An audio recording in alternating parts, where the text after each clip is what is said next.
hear you. All right. Well, Psalm 91.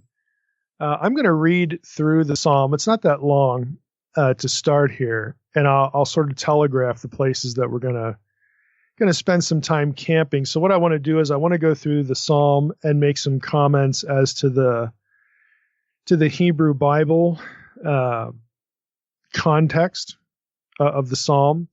And then we're going to drift into, well, how is this psalm understood or thought about in Jesus' day, the Second Temple period, and of course on into the 1st century AD, which is part of the Second Temple period.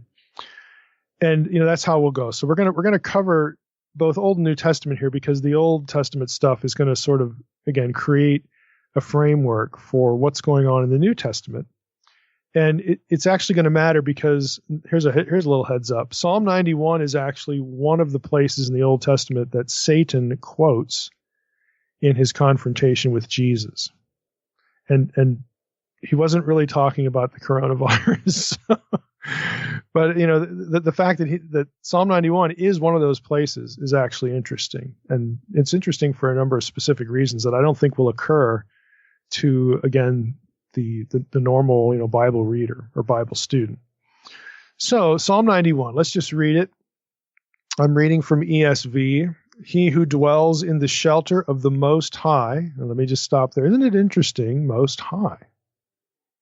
Most High. Elyon. Where have we heard of Most High before? Oh, that would be Deuteronomy 32. Deuteronomy 32, Worldview.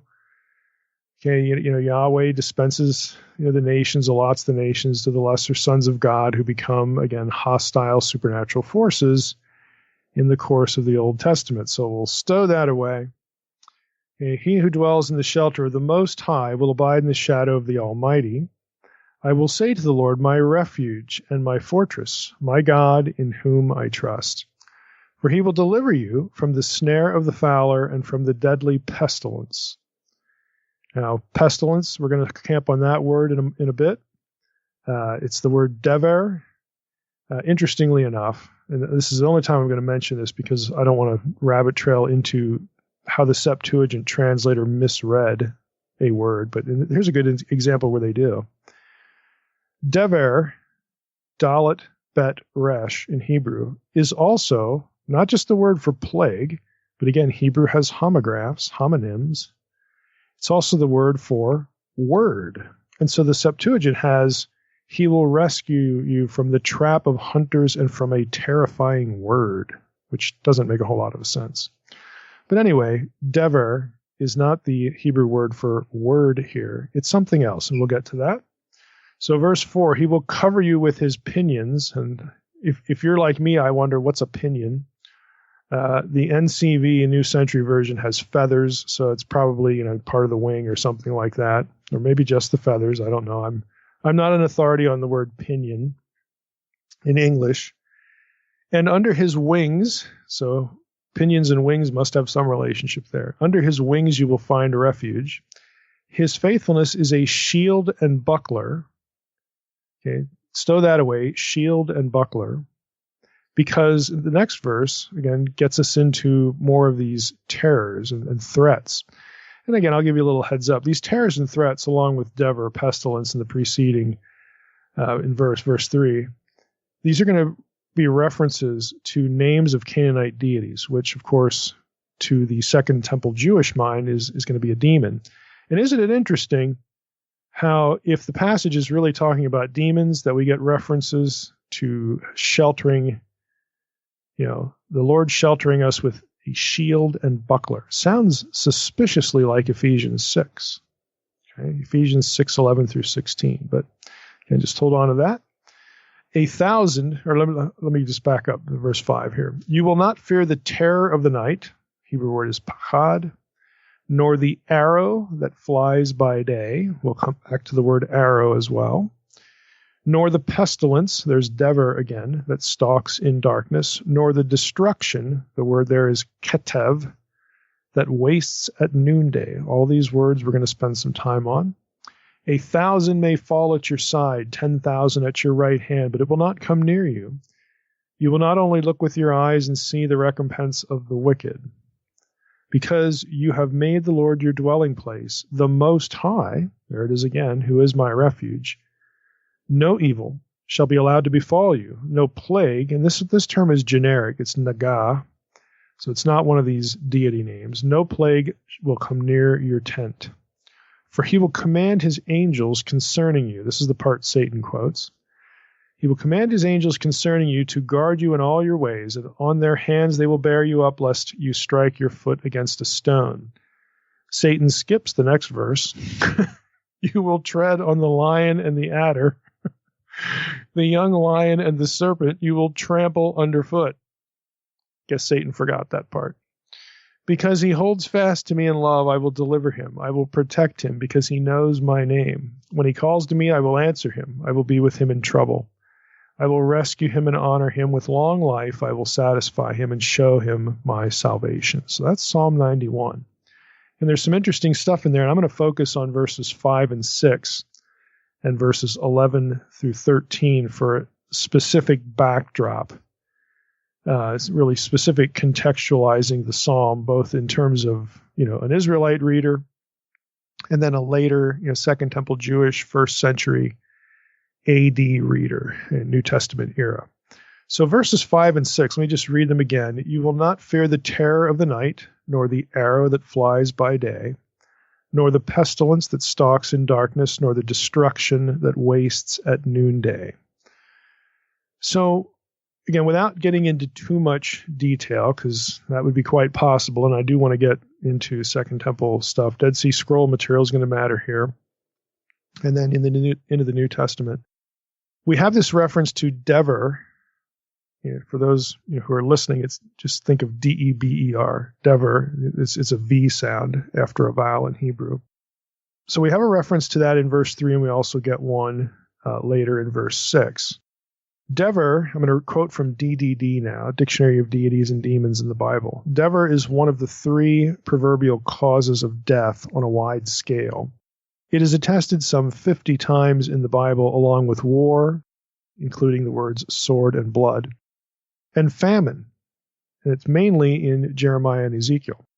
Besides this empirical meaning, it seems to be used a number of times in a personified sense as a demon or evil deity.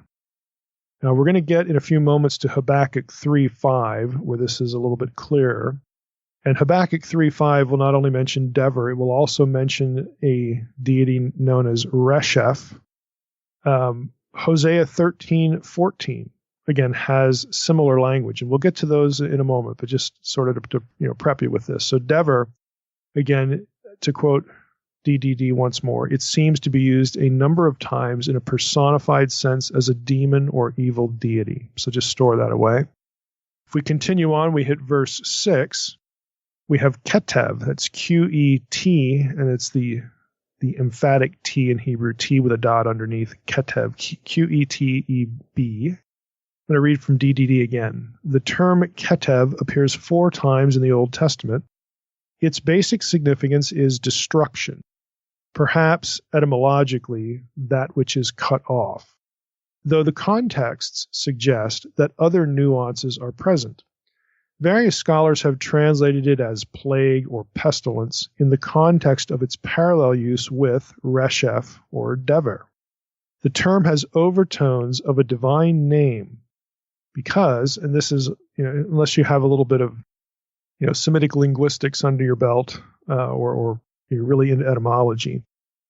Kezev, that's Q-Z.B in Ugaritic. Kezev occurs once in an Ugaritic text, KTU 1.5, column 2, line 24, who appears to be a kinsman, a relative of Mot. And that is, Mot is a very famous Ugaritic Canaanite deity, the god of death. So those two are mentioned in tandem. And that's part of the argument that Ketev is probably, again, another Canaanite deity. And when we get to Hosea 13 and 14 again, I might as well just read that because it's probably going to help here. So let me just go to Hosea quickly. Might factor in here. This is going to sound really familiar from the New Testament, but it's actually a citation from Hosea. I shall ransom them from the power of Sheol, okay, the underworld. I shall redeem them from death. O death, where are your plagues? O Sheol, where is your sting? Compassion is hidden from my eyes. Now, this is, again, God speaking about the iniquity of Ephraim back in verse 12. I'm going to read verse 14 again, where the Lord is speaking again. It says, I shall ransom them from the power of Sheol. I shall redeem them from death. Death there is mot, okay, mavet in Hebrew, but mot in Canaanite. O death, where are your plagues? Guess what that word is? Dever. O death, where is Dever? O Sheol, where is your sting? Guess what that word is? Ketev. O Sheol, where is Ketev? So you could read Hosea 13 very easily because Mot is again quite a well-known Canaanite deity, personified death, and this also happens in the Hebrew Bible. Sheol is personified in a couple passages, and so is death, including this one because death is addressed. O death, O Mot, where are your plagues? Where's Dever and Ketev? Hey Mot, where's Dever and Ketev? And if God is saying, I'm going to ransom these people from the power of Sheol, this is a taunt. This is God, the God of Israel, saying to Mot, to death, the God of the Canaanites, hey, dude, where are your buddies? They're just not, they weren't too effective here because I'm ransoming these people from death. I'm taking them out of your hands. So again, you have a flavor here of a pretty strong theological polemic that really involves or sort of revolves around taking these terms as deity figures, which in Canaanite texts they were. Okay, there's good indication they were. So it helps sort of frame this discussion a little bit. Let me go back to DDD and its discussion of Ketev. And of course Paul picks up on this language in 1 Corinthians. But we're not going to rabbit trail there today. But back to Ketev, DDD says the most useful information about Ketev comes from Deuteronomy 32:24, where the following tricolon, 3 stanzas, occurs in Yahweh's curse of apostate Jacob. His people have apostatized. In Deuteronomy 32:17, of course, which we reference all the time on the podcast here, about Israel, going after, other gods, the Shadim, these territorial entities, again, referencing the Deuteronomy 32 worldview. Israel runs into apostasy. They go into apostasy. And so if you look at Deuteronomy 32:24, let me just read it to you in the ESV, because DDD is going to take it apart a little bit in terms of the Hebrew wording here, but let's just get the flavor. Again, God is judging his people, for their apostasy. Verse 23, we'll start there. I will heap disasters upon them. I will spend my arrows on them. Okay, disasters is ra'ah. Arrows is just a familiar word for arrow, but it's going to become important here in a moment. They shall be wasted with hunger. This is verse 24, ra'av, and devoured by plague. There's resheph. And poisonous pestilence, there's Ketev. So basically God is going to send these disasters on his people. But the terminology, again, in the wider Canaanite world was, again, these hostile supernatural forces. So back to DDD, it says, the useful information, Deuteronomy 32:24, here's what we read when Yahweh curses apostate Jacob. It says, in Hebrew, mezev or mezeh ra'av, sucked dry by hunger. That's one description. And then u'lechume resheph, and devoured by pestilence, devoured by resheph. DDD says, thus, hunger is probably an epithet of Mot, because death had been mentioned earlier. The god of death, lechume, devoured, can also be construed as fought against. And then it references the arrow metaphor of verse 23 that we read, reference to the arrows. Pestilence is personified as Resheph, the plague god, and here's the important line. Rasef in Ugaritic is represented visually as an archer. He shoots arrows. Okay, so you have Rasef, again, this Canaanite deity / demon figure, for in Second Temple, parlance, who is, an archer. So that's going to become important when we see references to arrows along with ketev and dever and moat in other passages. All right, let's go, in fact, to Habakkuk 3:5. This is a good time to reference that. I mentioned it earlier, but Habakkuk 3:5 is kind of important now for this. This is one of these passages where Yahweh marches from the south. We spent a lot of time talking about these in the Exodus series. In verse 5, in the midst of Yahweh coming from Timan and the Holy One from Mount Paran, so on and so forth, that's verse 3. When you hit verse 5, it says, before him, that is before God, like marching ahead of him. Before him went pestilence. Okay, it's Dever. And plague followed at his heels, kind of coming up from behind. That's Rasef. So before Yahweh went Dever, and Rasef followed at his heels. And that's kind of an interesting verse, and we're going to talk a little bit about why. And as you're thinking about that, let me go back to the Hosea reference here and just read that again.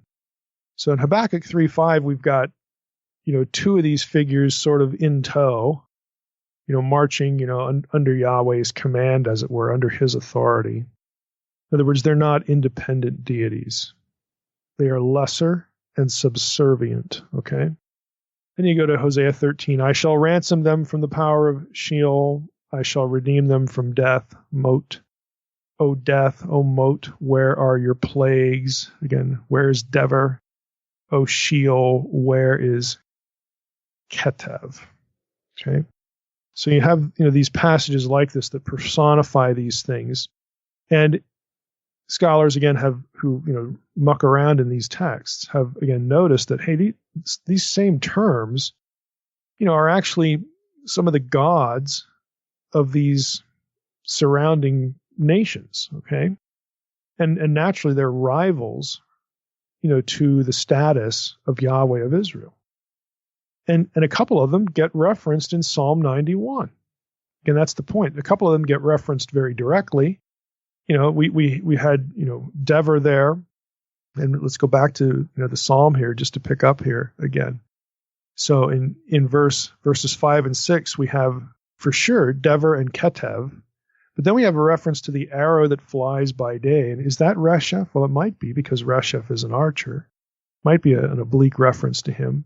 So there's some kind of strange stuff going on in Psalm 91. Then if we loop in Habakkuk 3:5, and if we loop in Hosea 13:14, we've got a number of these terms, and they're personified even in the Hebrew Bible, but they're all under Yahweh's authority. I mean, he is clearly the superior in the picture. So I'm going to go to DDD again and read you a little bit about Rasef. DDD says this: the tradition of Rasef as a god of pestilence is attested in Deuteronomy 32:24 and Psalm 78:48. The first text, a passage of the Song of Moses, deals with those who provoked God to anger and were unfaithful. They were apostate. They are punished with hunger and destroyed by Rasef and Ketev. Quote, I will heap evils upon them, my arrows I will spend on them, wasted with hunger, devoured by Rasef and Ketev, the poisonous one. That's how DDD renders Deuteronomy 32:23 and 24. Continuing, it says, in the Old Testament, barad, that's another term we haven't encountered yet. Barad occurs in Psalm 78:48 in a passage which concerns the seventh plague of Egypt, where barad occurs in parallel with the Reshefs. Barad is lightning, okay? And then it quotes the Hebrew text, he, that is Yahweh, gave up their cattle, the Egyptians' cattle, to barad. It's lightning or hail or both. Again, it's traditionally, we look at that as a fire. If you remember back to the plague episodes, these fiery hailstones. Again, the fiery part could be a way of describing lightning storm that yields hail, in other words. So he, Yahweh, gave up their cattle to barad and their herds to the Reshefs. Again, lightning bolts as arrows. Okay, think of arrows. We're using the language, the visual encounter, visual appearance, and then in the ancient Near Eastern world, this is going to get theologized because they don't know meteorology, they don't know modern science or anything like this. So they see a lightning bolt, this is from the gods, and it's a bad thing. And what the Bible is going to correct, it's actually going to push back on this in a couple of regards, and we'll get to that in a moment. But the notion that, like if you were, well, not just an Israelite, but really anybody, that this is random and haphazard and so on and so forth, and that the gods are fighting against you and against themselves, and there's competing interests. I mean, think of the the Greek gods and whatnot. Zeus with the thunderbolts and all that. A similar idea. There's a certain randomness to it and capriciousness to it. That's one point that the Bible is going to push back on, but it's also going to essentially kind of demythologize the weather stuff. But we'll get to that in a moment. But here back, again, the description is because, it's written in the language of an observer. All right. And so the observer is going to interpret what's happening here as the wrath of God, and that's true. God, can step in and manipulate the weather and control it and use it as a judgment. I mean, that's just a given in biblical theology. But if it's God doing this, then it's not independent deities. Okay, that's the demythologizing part. So these things are in God's hand. They're not like, he doesn't need to go ask, hey, can you come into work early today? I got a plague. Can you show up and eat? No, it's not like that. It's not that kind of thinking where God has to sort of send an evil spirit so that lightning works. Again, we know that isn't the case. And again, the Bible, pushes back on that idea a little bit, but this is a very common concept, in the ancient world. So back to DDD, in Psalm 78, Yahweh gives up the Egyptians' cattle to Barad, lightning or hail or both, and their herds to the Reshefs. In Isaiah 28:2, Barad is paralleled with a demon in the service of Yahweh, Ketev. Okay, and Ketev is under Yahweh's authority. Again, the biblical writers are using this notion, think of it this way. They're using this notion that is widely held that these forces are, again, entities, supernatural entities. But what the theological point the biblical writers are trying to make is that no, God just does this. He can do this in judgment, or he can withhold it, in mercy. This isn't sort of it's not like a superhero pantheon of different forces like Storm, like the X-Men or something like that. So the Bible again actually pushes back on a little bit of this, but it uses the same language because that's what connects with the audience. Again, this is going to be very familiar. So DDD says in Habakkuk 3:5 we have the description of a theophany and the attendant natural phenomena. God is described as a divine warrior, a lord of light. Before him goes Dever, master of epidemics, while Reshef, pestilence, follows on God's heels. Psalm 76:4 mentions doesn't have a vocalization here, but we've got the plural of Reshef and then Keshet, okay? An expression which could be interpreted as the Reshefs of the bow, like a bow and arrow, and be related to the imagery of the God armed with bow and arrows. And then it quotes the psalm. In Zion, God shattered, again, the Reshefs of the bow, the shield, the sword, the weapons of war. Job 5:7, it goes on to say, is a very difficult text inserted in a passage dealing with the need for man of absolute trust in God. Here the, quote, sons of Reshef, the B'nai Reshef, are mentioned. And it says, and the sons of Reshef fly high. They seem to be winged demons, particularly if we think of Psalm 91:5, where the expression, okay, kates, again, the arrow that flies, kates ya'uf, could be an allusion to Reshef. Again, that's just a smattering of material from DDD about Reshef. So, again, what we've got going on here, is this, the Bible's dipping into and using, again, a matrix of ideas here about natural forces and natural disasters and weather and so on and so forth. And again, instead of affirming that, they're like specific dudes, in the spiritual world that are in charge of that.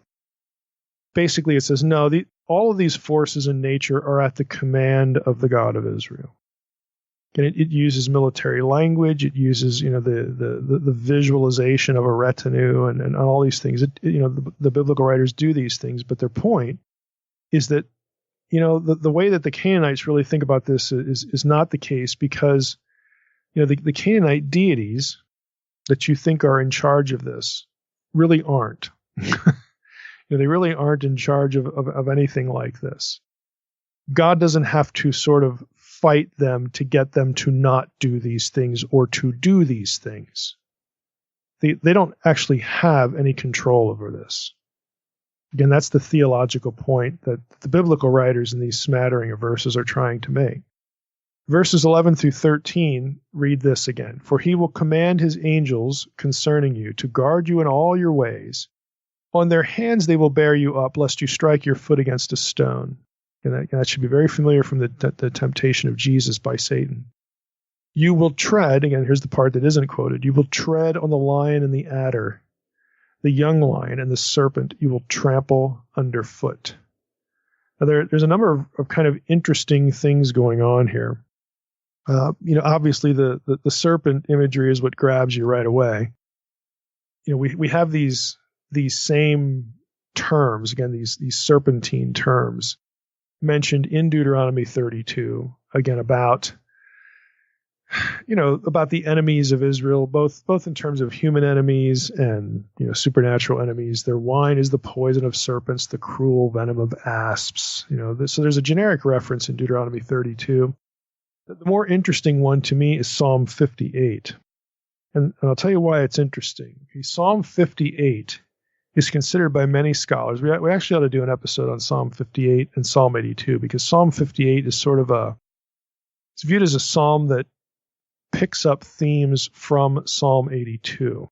And I'll just read you the first verse. This is ESV. Do you indeed decree what is right, you gods? Okay, the Hebrew is elem. And basically, I don't want to say every, because there's always an exception, but I'm, pretty much every scholar, every Hebrew scholar, Old Testament scholar, believes that LM here is actually an old form of the plural of El. In other words, gods, like Elim, even though it's not spelled that way. Because we have in Psalm 89 the B'nai Elam or B'nai Elim, it just depends on, the manuscript tradition and so on and so forth. And I tend to agree with that, because you just listen to parts of the psalm. Do you indeed decree what is right, O you gods? Do you judge the children of men uprightly? No. In your hearts you devise wrongs. Your hands deal out violence on the earth. Does this sound like Psalm 82 verses 2 through 5? Yeah, it does. Because this is what they get accused of. And then it goes on, and it says in verse 4, I'll just read, the wicked are estranged from the womb. They go astray from birth, speaking lies. They have venom like the venom of a serpent, like the deaf adder that stops its ear, so that it does not hear the voice of charmers or the cunning enchanter. O God, break the teeth in their mouths, tear out the fangs of the young lions. And you can see the serpent and the lion imagery here that is operative in Psalm 91. But you can also, if you're thinking Psalm 82, the scripture has this notion that extends from Deuteronomy 32 and Daniel 10, that the things that go on with wicked people, wicked rulers, behind that is actually, wicked supernatural beings that influence that chaos that goes on earth. They don't do anything about it to correct it. And, they either permissively let it go, or if we take the wording of this psalm, it seems a little more intentional. No, in your hearts you devise wrongs. Your hands deal out violence on the earth. If you go to the end of the psalm, this is another reason why people look at this as sort of a maybe a dim mirror of Psalm 82. The way it ends, mankind will surely say, or will say, surely there is a reward for the righteous. Surely there is a God like a real God who judges on earth. And if you actually look in the Hebrew text, we have, surely there is Elohim who judges on the earth. And interestingly enough, the verbal there, it's not actually a finite verb. Again, I'm sorry for the grammar lapse here, but I just have to get into this because somebody's going to look at this and say, oh, Mike, it should be gods, in verse 11. Surely there are gods who judge on earth. Well, that's what he's saying isn't happening in verse 1. So that there's a problem right there. He said, well, it has to be plural because the verbal here is the plural participle, shophatim. Well, that's true. That's true. It's not a finite verb, for one thing, and therefore a participle, which is classified as a verbal adjective, which can be used substantively, in other words, functioning as a noun, can be used as a plural of majesty. And that's what you have here. There are a few of these in the Hebrew Bible where a participle functions as a plural of majesty precisely because it's doing service as a noun. Okay, in what would be called a verbless clause. Okay. So, again, just to lapse into that a little bit, just so that the listeners out there know that, yes, we can cover these bases. What you have here is a very similar call to the way Psalm 82 ends. Arise, O God, and, judge the earth, take the nations, that kind of wording, again, however we want to translate that.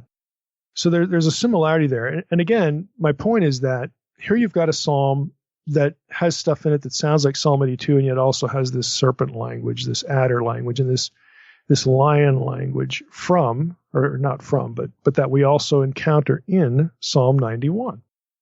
And elsewhere, the chaos enemies of earth, are cast this way as tanin, sea monsters or serpents. You've got Pharaoh, you got Pharaoh in Exodus 29 and Exodus 32.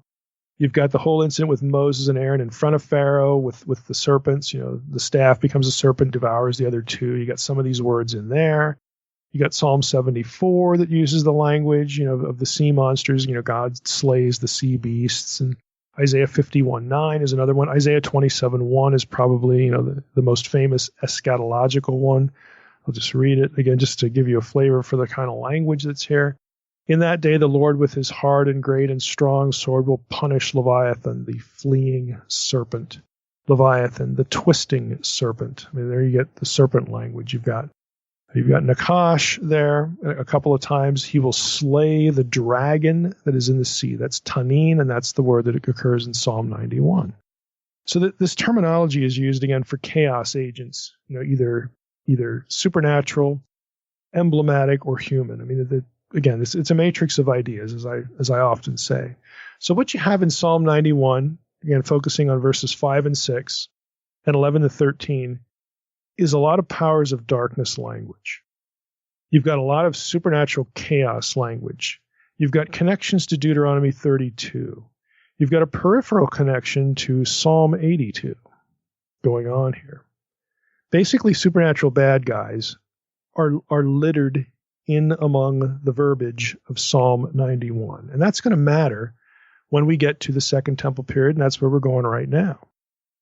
Now, I came across a couple of articles here, and the links to these articles are going to be on the episode webpage. You probably already know that if you use the website, to get your podcast. But if you don't, go up to the episode webpage and you'll get links to these articles. These are available online, so I'm giving you the links.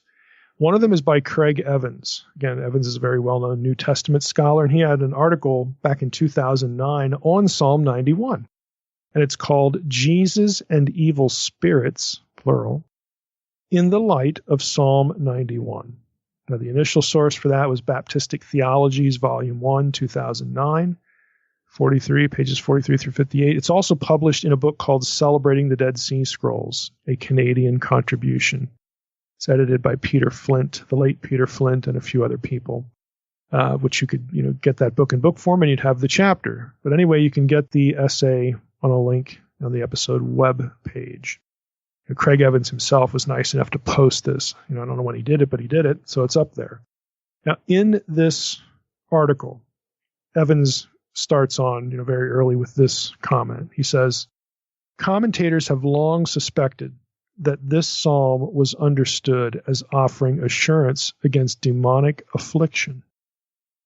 Chances are very high that when you read Psalm 91, just, in your Bible reading at some point in life, like me, I wasn't thinking about demonic affliction at all. After listening to the first half of this podcast, you could see why they would think that way. Because it is. Okay, this is how they look. This is the worldview, all right? So again, Evans says, commentators have long suspected that this psalm was understood as offering assurance against demonic affliction.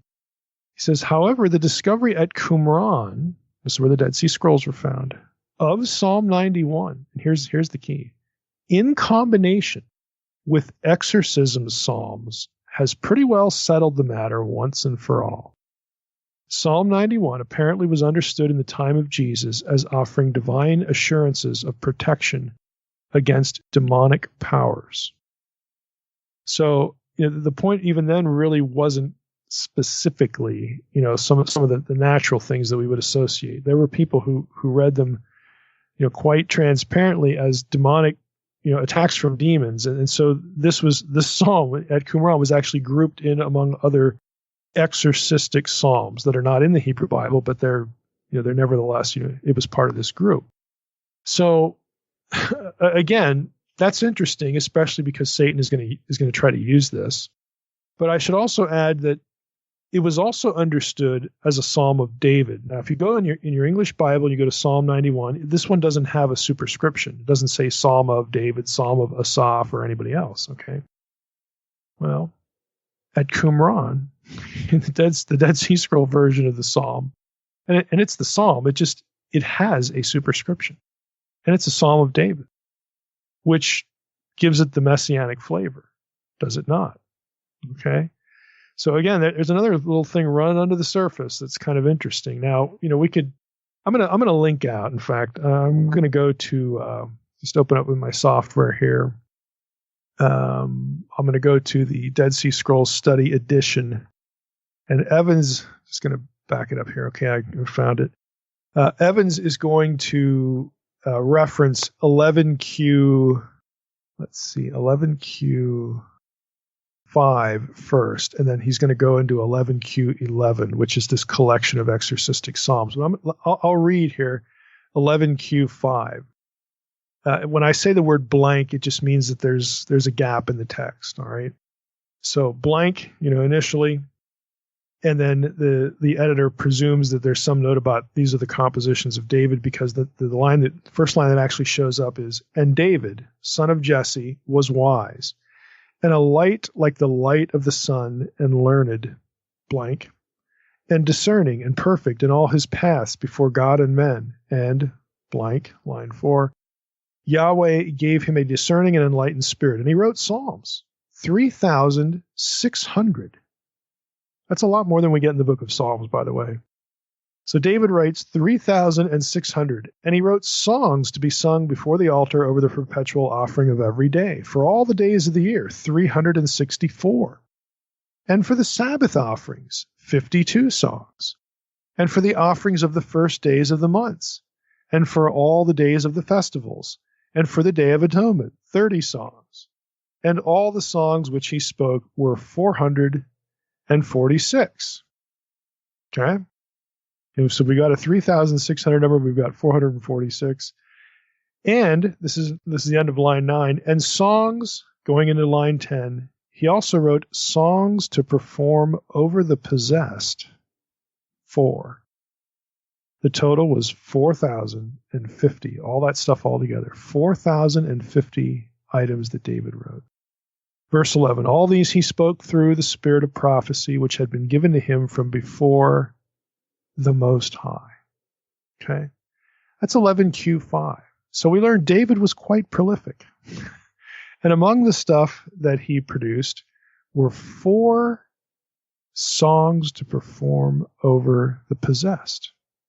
It seems these 4 psalms were discovered providentially, coincidentally, however you want to look at that. These 4 psalms were discovered in the same cave. They were labeled 11Q11. There were 3 new psalms in this group and Psalm 91. Now, the ones that are not in the Hebrew Bible are very clearly exorcistic psalms. They're all fragmentary, but all of them mention demons with confrontational language. And then you get Psalm 91 in among them. And I'm going to read you, again, a lot of this is fragmentary. This is 11Q11, first column. We get a reference in line 4 to Yahweh. Line 5 contains the word dragon. Then you have the earth. We get the word exorcising as in exorcising demons in line 7. Line 10 is the word demon. I mean, these are just a few words. Column 2 is a little bit more, and interestingly enough, it mentions Solomon. Line 2 says there's a blank, and then Solomon, he will invoke, and then a blank. And then the next line is the spirits and the demons, blank on either side. So again, you get this, okay, we got Solomon looped in here. Well, it's the Psalm of David, and okay, it's Davidic, and the line of kingship and demons. All right, so you get a little feel for that. Column 3, again, is kind of more of the same thing. I want to get to the 5th column here, column 5. It has, it's got a good amount preserved, but it's really interesting. Line 3, it says the volunteers of blank, and then it actually names Raphael. Okay, the archangel. Raphael has healed them. Line 4, of David, against, and then a long blank, and it ends with Yahweh. Line 5, the heavens, when he comes upon you in the night, you shall say to him, who are you? And you're going to love this. Line 6, who are you, O offspring of man and the seed of the holy ones? Does that sound familiar? Can you say with me, probably if there's children there, we probably want to say this, but bastard spirits, demons. Okay, this is a Genesis 6 language, connection. Who are you, O offspring of man and of the seed of the holy ones? Your face is a face of delusion, and your horns, your horns are horns of illusion. You are darkness and not light. Line 8, injustice and not justice. The chief of the army, Yahweh, will bring you down. And then verse 9, to the deepest Sheol, he will shut the bronze gates. I mean, again, does this sound familiar? This is, again, part of this material in 11Q11, in which, right after this, in the next column, we get Psalm 91. In its entirety. It's not completely identical because Solomon, well, that's a Targum. I don't want to say that, but there are Aramaic translators that read into a little part of this, but it's very, very, very close, to the Psalm 91 that we have. It's basically identical, but not completely. But it begins this way: of David. Okay, and we get this of David. Again, they have it. It is bracketed here, but the Septuagint of this psalm, has the superscription, so that. And the Septuagint is going to align well with this, and so they're figuring this is sort of the Hebrew original here. In the shelter of the Most High, shadow of the Almighty, so on and so forth. So you get Psalm 91 there, and it goes down through about verse 14, parts of verse 14. So Psalm 91, again, this is why scholars look at this and they go, sure looks like, in the words of Evans, the appearance of Psalm 91 in 11Q11 strongly suggests that this psalm was understood not only at Qumran as an exorcism psalm, but was understood this way among the Jews in the time of Jesus. And I agree. I think Evans is tracking, well on that. So a couple of specific items. Again, I looped in the Septuagint. So the Septuagint attributes the psalm to David. Again, through the fancy and wonderful world of textual criticism, the material at Qumran here in Psalm 91 aligns very closely, with little idiosyncrasies we'd get in the Septuagint, as opposed to the MT. And so odds are very high that this would have been the Hebrew underlying Septuagint. And so the scholars feel quite confident in saying, this one had a superscription as well, because the Septuagint one surely does. Again, maybe it didn't, but it's a good argument. It's sound in its reasoning. Another thought is, again, one of these exorcistic psalms. Okay, one of these exorcistic psalms. I didn't read all of them, the whole lot of them. one of them mentions Rasef by name.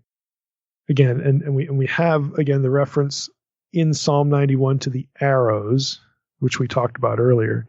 So what I'm trying to do here is I'm trying to create sort of a picture, a context, a framework for how people in the first century, when you know, if you were doing the sword drill, Psalm 91, what's that about? You know, chances are there's going to be somebody in the crowd, probably more than one, that would say demons, you know, exorcism, okay, because this content is in there.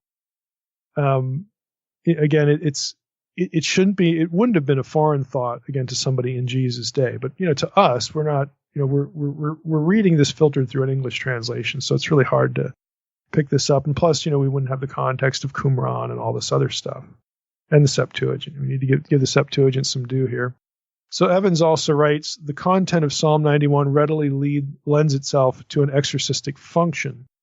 Verse 3 promises deliverance from the deadly pestilence, while verse 5 promises the faithful person that he will not be afraid of the terror of the night or the plague that rages at noon.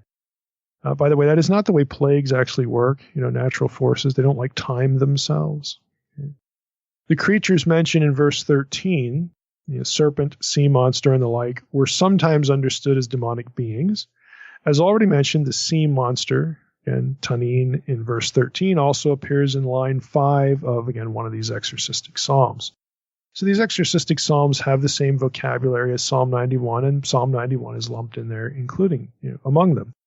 Evans also throws in a note here that I think is worth mentioning, that the Aramaic translator, the Targum translator of verses 5 to 10, it's very clear that he took it as an exorcistic psalm, and he loops Solomon into this. I'm going to read you the Targum translation that Evans has referenced in his article. You will not be afraid of the terror of the demons. It actually puts the word in there. You will not be afraid of the terror of the demons that go about in the night, nor of the arrow of the angel of death that he shoots in the daytime. You can see how the Targum is expansive here. Nor of the death that goes about in the darkness, nor of the company of demons that destroy at noon. You will call to remembrance the holy name, and 1,000 will fall at your left side and 10,000 at your right hand. But they will not come near to you to do harm. You will only look with your eyes, and you will see how the wicked are being destroyed. Solomon answered, and this is what he said, because you, the Lord, are my refuge. In the most high dwelling place you have set the house of your Shekinah, the Shekinah, but Shekinah. The Lord of the world responded, and this is what he said, no evil shall befall you, and no plague or demons shall come near your tent. If you compare, you know, what's going on in the Hebrew and the Aramaic, it's you know, first, you know, couple of verses sort of already set the stage for this Solomonic language. Here's the first couple, you know, verses 2 and 3. Hebrew has, he will say to the Lord, my refuge and my fortress, my God in whom I trust, for he will deliver you from the snare of the fowler and from the deadly pestilence. The Targum says, David said, I will say to the Lord, and then there's a gap, an ellipsis, verse 3, for he will deliver you, Solomon, my son, you know, put Solomon right in there, from the snare and the obstacle, from death and confusion. So that it takes the line from verse 3, for he will deliver you, this generic you, and the Targum translator interpreted that as David speaking to Solomon, his son. That's how Solomon gets looped in there, and he gets looped back, you know, later on as we read. Now, again, let's sort of pool all this data and think about Psalm, you know, 91 and how to read it, and then we'll get into you know, what happens with Jesus real briefly. You know, to me, it is important that we have a tradition that there's a superscription here in the Septuagint, and again, very, very, very likely at Qumran for this being a Psalm of David, again, which certainly gives it a messianic feel. It's also really important that Psalm 91 is lumped in with exorcistic psalms at Qumran, and those other exorcistic psalms in which it is bundled have, again, very clear, you know, demonic, sinister, you know, powers of darkness language in them, some of which is also in Psalm 91. Again, I think that's important. The name, you know, the inclusion of Rasef and that other stuff, I think, is important. again, just the ancient Near Eastern, the Canaanite backdrop that we talked about earlier is important. I mean, to me, these things need to inform how we read Psalm 91 and then how we understand its use and Jesus' rebuttal in Matthew 4, and just accounts of the temptation there. So in biblical days, in the wider ancient Near East, I think we could say this: natural disasters and disease, were linked to demons because they were a threat to human life. They are chaos forces that just happen to people, and again, that's going to get linked to the notion of supernatural chaos forces. There's an Old Testament scholar from the Netherlands, Dr. Gerrit, and I'm hoping I get this name right, Vreugdenhil. I'm not sure that's correct, but you can also find a short paper that he wrote online. We'll have this link on our website as well. Demonic Doom, Psalm 91, and the Threat of Evil Spirits and Demons. It's also very good, very interesting. His short article actually sort of sketches out his own research. He has a book coming out on Psalm 91. It's not shipping yet. I actually looked it up because we have corresponded briefly. It's published by Brill, so it's really expensive, but hopefully it'll come back in paperback, or if you're at SBL this year, you can get it at a discount. But it's a book specifically on Psalm 91 and this demonic aspect, demonic orientation of the psalm. In his short paper, when he's talking about his research, he describes some of the things that he investigated, and he writes this. He says, in chapter 3, he's using the editorial we. In chapter 3, we asked, which place do demons have in the worldview of ancient Israel? What did the Israelite men and women think of demons? Did they play a part in everyday life? On which fields of life did they experience the activities of demons? So he's asking these worldview questions. Then he goes through, at one point in the article, of course, the book, he goes through Jewish incantation texts, or Jewish magical texts, as scholars like to refer to them. These are, they would write these in bowls and cups. We have pieces of pottery or sometimes the whole thing, or pieces of jewelry, things that you would wear on your person, on your body. They're, I hate to use the word spell, but I guess that's fair. Incantation sounds a little more neutral, but they're short written prayers, and I guess you could call some of them spells. That's probably fair, to ward off demons. And he actually gives an example of one. Again, this is Jewish material, of one that comes from the Genizah at Cairo in this short article. And he writes this: the amulet mentions the name of the woman who was wearing this thing, Habibah bint Zorah. It is possible that amulet was worn as a kind of necklace, or that the amulet was located near the place where she would give birth to her child. On the first column, the purpose of the amulet is stated, namely, quote, to drive away all kinds of demons and demonesses, lilies and liliths, evil diseases, harmful male spirits, and harmful female spirits, and evil spirits, male and female. I mean, just running the gamut here, so that she, the baby, be healthy and protected. Well, it could be the baby or the mother. I mean, we'd have to read the full book, I guess, to determine how that determination is made. So that she be healthy and protected from any harm for all time. Between the lines of the incantation, we find on the first column a reference to Psalm 91. The psalm is cited according to the principles of notarikon, and Dr. Vreugdenhil defines that for us in a footnote. I'll read the footnote.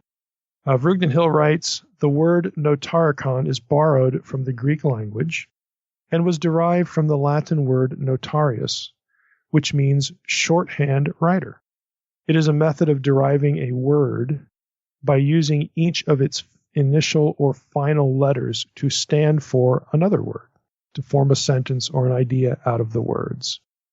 So, I mean, this was just sort of it's probably not a memory technique. Maybe it would become that if, you made one of these and then you just, you prayed through the psalm, or you recited part of the psalm, and this would help you to do that. Or it could be supplemental. You could be kind of, orienting a prayer around, in this case, Psalm 91, and adding these other details, based on, your memory cue would be the first or last letter of a line or a word in the Psalm. So these are the kind of texts that he deals with in this book. But what it shows is, again, that there were people who quite obviously, again, considered Psalm 91 to have something to do with protection from demons, okay, as opposed to protection from a cold, or something like that. I mean, it was more supernatural to them. Now, from my own take, as with other matters of biology and understanding of nature and whatnot, it's easy for us to look and say, well, they didn't have tools of science. We know how weather works, we know how disease works, we know how contagions work, all that sort of stuff, and we do. So I think it's obvious that science has informed us how diseases and weather works.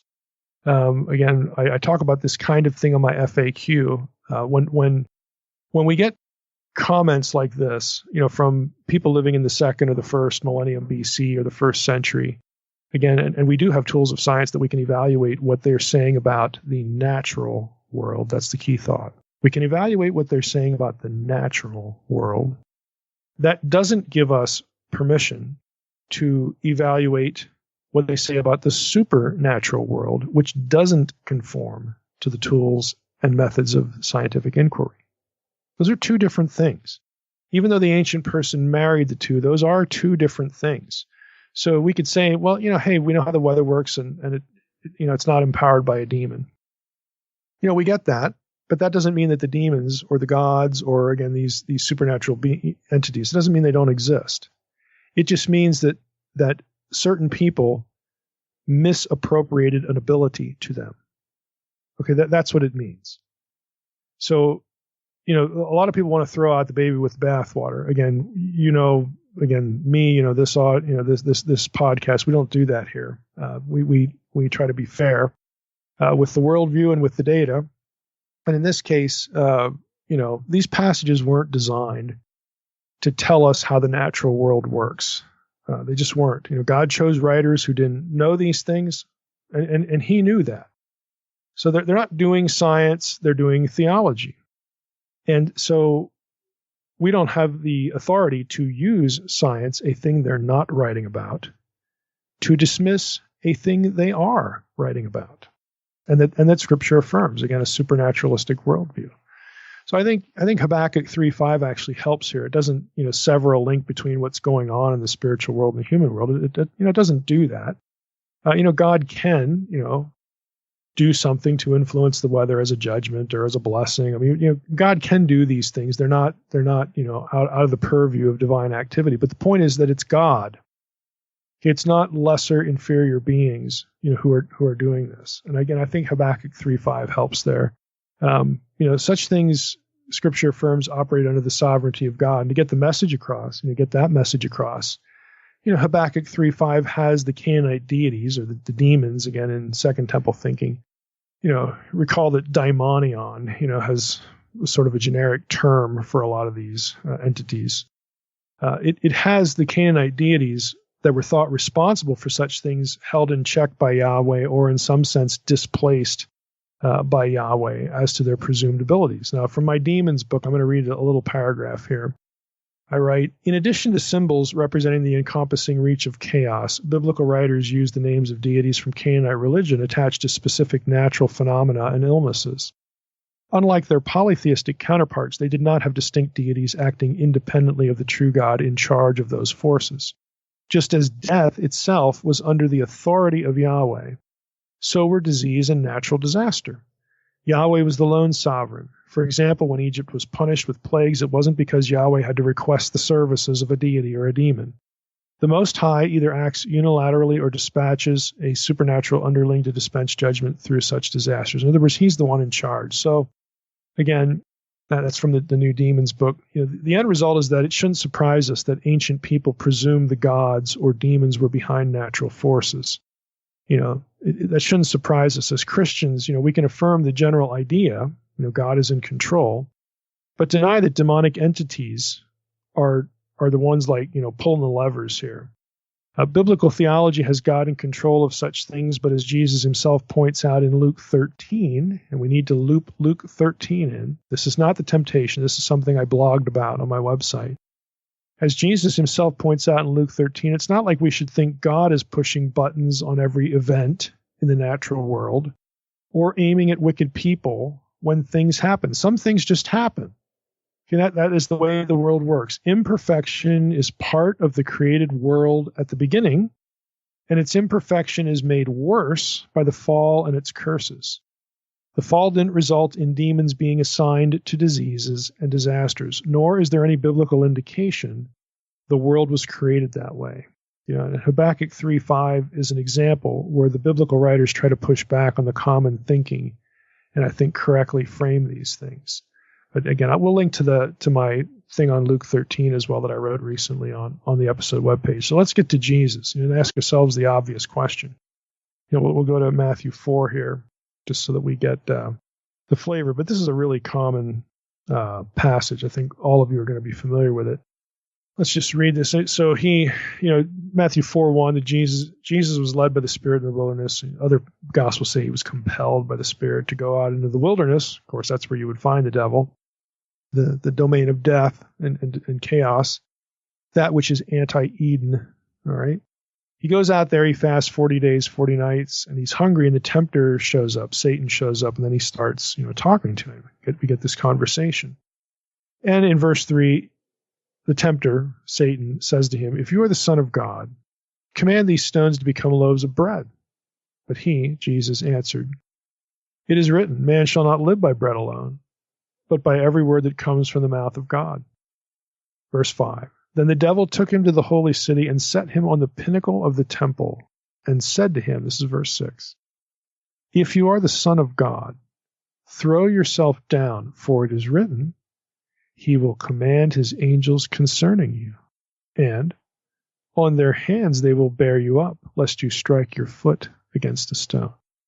So that's where he quotes Psalm 91. Now, again, the obvious question is, why would he pick that psalm? Why would he do this? Again, my take is that Satan knows the content of the psalm. He knows how people think about the psalm. People think about Psalm 91 as an exorcistic document, that Yahweh and David and the Son of David, the Messiah, has command over demons. And surely, if this is the case, I could ask you to throw yourself off the temple, off the pinnacle of the temple, and his angels will keep you from harm. So let's see. If you're really the Messiah, you should be able to jump right off here and get rescued by angels, and then we'll know that you, in fact, are superior to demons, to the guys who work for me and even me myself. So let's see that. Now, there are a couple of ways you could look at this. One is he's using the psalm to have Jesus prove the point and quote unquote win the confrontation. Show your mastery over the powers of darkness. Show your status as the Son of God. Show your status as being, really equal to Yahweh. Again, when we get right down to the rest of the Old Testament theology about the Son of David, the Messiah is God. Let's see that. Show us that you're superior to Dever and Ketev and Rasef. We want to see that. Prove it. Now, what does Satan have to gain? I look at this and think it's a fishing expedition. Let's say that Jesus says, "Okay, here we go. Geronimo," and he takes off, over the pinnacle of the temple. Now, think about it. You got two outcomes. One is that angels show up, catch him, and okay, point proven. Like what does that do? The other one is Jesus hits the bottom and dies. Okay. And God has to raise him up to make the plan work. Oh, and wouldn't that be interesting? Because if that happened, Satan would know that if this guy dies, God's going to bring him back to life. And I would assert that God and Jesus don't want Satan to know that. All right? And the first option, that Jesus jumps and is caught by angels, that isn't the plan. And not only isn't that the plan, but Jesus is not the monkey to Satan's organ grinder. Okay, he is not here to perform for Satan or anyone else. He's on a mission. He knows what the mission is. Frankly, your request, Satan, your challenge, can be safely ignored. Okay, it can be safely ignored. It serves us, me and my Father, no purpose to entertain you or inform you in any way. So what does Jesus do? He responds with Scripture and says, again, it is written, you shall not put the Lord your God to the test, which to me, I read that as a double entendre. You know, he's saying, look, I'm not going to put God to the test. And it's also it can also be read like, you shouldn't put God to the test, and you're putting me to the test. Do the math, dude. Do the math. But he's not going to perform. He's not a performer. He owes him no information and no entertainment. And I think, for our application, why even mention this? I mean, I think in our day and age, and we're going to end with this, the point is not, again, just arcane knowledge about Psalm 91. I wanted to do all that to make the point that, Jesus is, in theory, Jesus could have jumped off, been rescued, and prove the point. I am superior to all these things. I'm superior to every knucklehead, every supernatural knucklehead named in Psalm 91. There you go. But Jesus doesn't do that. He does not presume to act in a way that is contrary to what God wants him to do, and that ultimately is contrary to the point of the psalm. And I would just suggest, to us that it might be a good idea to think of Psalm 91 the way it's supposed to be thought of.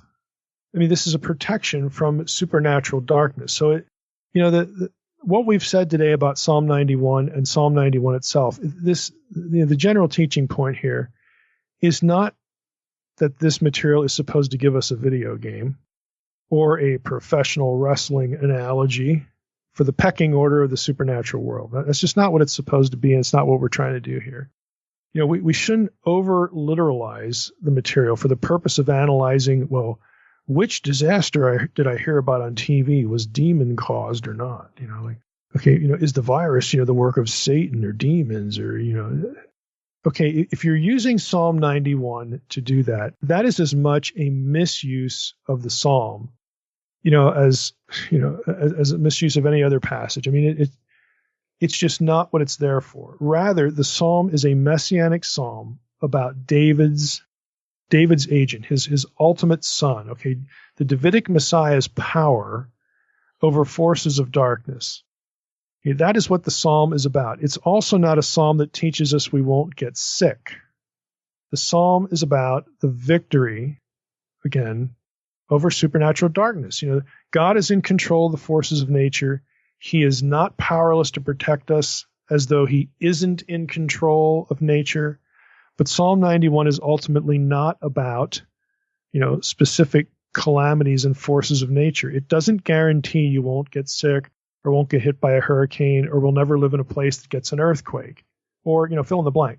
It doesn't guarantee those things. Ultimately, it's about the Messiah's victory over the powers of darkness, and all who are in the shelter of the Most High, all who are in Christ, in New Testament parlance, will overcome the evil one and the evil ones through Christ.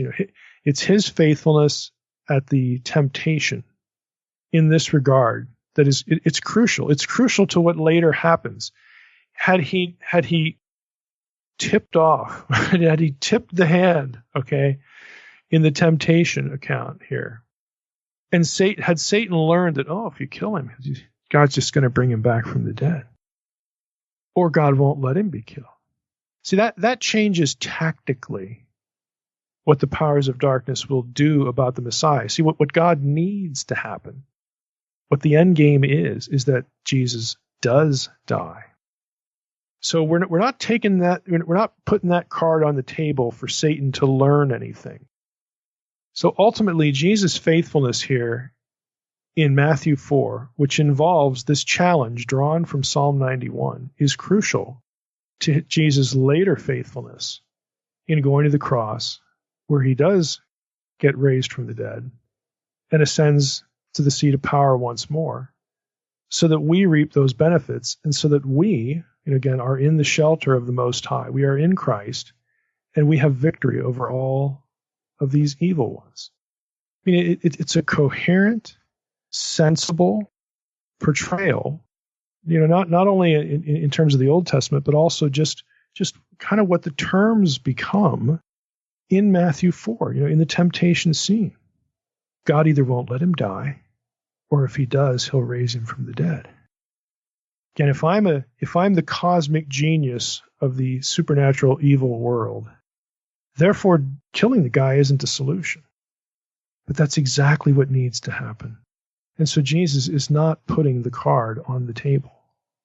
So it's actually really interesting. I mean, Satan kind of knows where to hit him. But at the end of the day, Jesus is, we don't owe you anything. We're not going to presume. Okay, you should not put the Lord your God to the test. We owe you nothing. No entertainment, no information. So it's really a good chess match when you really think about it. And again, the context of Psalm 91, I think, colors it in the right way. Mike, can you speak about Solomon? In the Second Temple period, their literature, I guess the Second Temple Jews didn't freak out when they saw Jesus casting out the demons because they've been reading about Solomon as an exorcist. Is that right? Yeah. If you recall, we did an old episode on this. It's number 87. Man, that seems like a long time ago. Google has episode 87, Exorcism of Demons, as part of the Messianic profile. There you go. Because in that episode, if you recall, we asked the question just exactly like you put it. Like, why, when Jesus runs around, casting out demons, and that gets used to reinforce the idea, his identity as the Messiah. Like, this has to be the Messiah. Look at that. Okay, since there's no really, to our reading, there's no really clear element like that in the Old Testament. You never read about, like, there's no episode in the Old Testament where a demon gets cast out of anybody. I mean, nobody, like, much less, David or the son of David. And so it creates this sort of disconnect, like, that detail doesn't make any sense. It must be something new that the New Testament writers made up, but it's not. And just like you said, they're talking about this way about Solomon. They have this tradition about David. And so when Jesus starts doing this, it's like, okay, he has just become part of the discussion, about is he the Messiah? So it's actually a big deal.